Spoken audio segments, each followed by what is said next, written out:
Hi guys, today we'll talk about how can you figure out the solution or know how you can do that on your Binance app. So all you have to do, just go up, you click here in this sign here and up.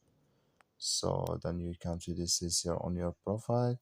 Go click here on your name here. So click in this sign.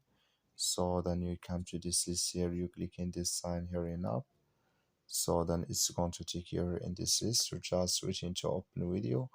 It's going to take our time to open video here, so just waiting. So before it's going to open video, so all you have to do, you just go down here and you come here to order confirmation reminders. Click in manage here. So then here can you choose your order confirmation reminder in this list. When you're down, you click here on save, so then it's going to save with you.